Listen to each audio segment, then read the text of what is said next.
El martes 4 de agosto de 2020, la Corte Suprema de Justicia, mediante una decisión tomada el 3 de agosto aprobada por unanimidad, resolvió el caso jurídico del ex senador Álvaro Uribe Vélez con imposición en medida de aseguramiento en detención preventiva. Dicha decisión causó grandes controversias en el país entre los seguidores del expresidente y los de la oposición, no solo causando debates con respecto a las ideologías políticas de la gente, sino que se está llevando a consideración que la decisión tomada por la Corte no cuenta con suficientes argumentos jurídicos. Este caso se remonta al año 2014, cuando Álvaro Uribe acusó al senador Iván Cepeda de manipulación y compra de testigos en su contra. Sin embargo, en el 2018, la Corte archivó el caso de Cepeda, abriendo una nueva investigación contra Uribe por el mismo motivo. A continuación, haciendo referencia a la sentencia de la Corte Suprema de Justicia y a documentos de índole jurídico que se presentan en el sistema legal colombiano, se sustentará por qué la decisión tomada por la Corte fue la correcta. Primero es importante aclarar que todas las personas tienen presunción de inocencia, lo cual implica que a una persona no la pueden meter a la cárcel a menos que sea condenada. Sin embargo, existen excepciones a este principio de libertad. De acuerdo con la sentencia C-221-17 de la Corte Constitucional, la libertad personal no es un derecho absoluto, porque está sujeto a restricciones. Entonces, pues estas restricciones tienen lugar esencialmente en el marco del proceso penal y en la forma de las sanciones, pero también a través de medidas cautelares. Estas medidas son denominadas medidas de aseguramiento.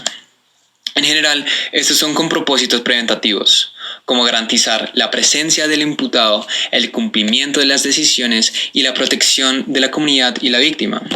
También implican una limitación a la libertad personal y la imposición de otras obligaciones que garantizan fines legal y constitucionalmente admisibles. Sin embargo, su incidencia más importante radica en las intensas injerencias a la libertad personal. Debido a este particular impacto, las medidas de aseguramiento se han sometido a un conjunto de límites constitucionales, las cuales sirven de garantías para la salvaguarda de la dignidad humana y la proscripción del exceso en su utilización.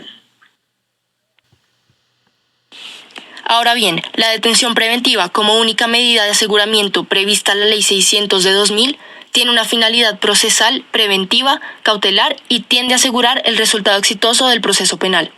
Esta no busca castigar a una persona no condenada, puesto que sería contraria a la presunción de inocencia, sino prevenir ciertos hechos que en caso de presentarse conspirarían contra un proceso penal, como sería la obstaculización de este, la puesta en peligro de la sociedad o de la víctima y la ausencia del imputado o la falta de cumplimiento de la sentencia. De acuerdo con el artículo 309 de la Ley 906 de 2004, esta medida es indispensable para evitar la obstrucción de la justicia, cuando existan motivos graves y fundados que permitan inferir que el imputado podrá destruir, modificar, dirigir, impedir, ocultar o falsificar elementos de prueba, cuando se considere que inducirá a testigos o terceros para que informen falsamente o se comporten de manera desleal, o cuando impida o dificulte la realización de la labor de los funcionarios y demás intervinientes en la actuación. Además, el artículo 357 de la Ley 600 de 2000 establece que esta medida de aseguramiento procede cuando el delito tenga previsto una pena de prisión cuyo mínimo sea o exceda a 4 años. Bueno, a continuación les presentaremos nuestros argumentos deductivo e inductivo respectivamente. Bueno, inicialmente a Uribe se le acusa de soborno en la actuación penal. Siguiendo la sentencia número 17703 de septiembre 2 del 2002 de la Corte Suprema de Justicia, el soborno en materia penal encierra la entrega o promesa de dinero o cualquier otra utilidad a un testigo para que falte a la verdad o a la calle total o parcialmente en su testimonio. Queriendo esto decir que cualquier persona que pague o promete cualquier cosa en cambio de un testimonio falso para favorecer su imagen o cambiar el rumbo de una investigación está incurriendo en un delito sancionable.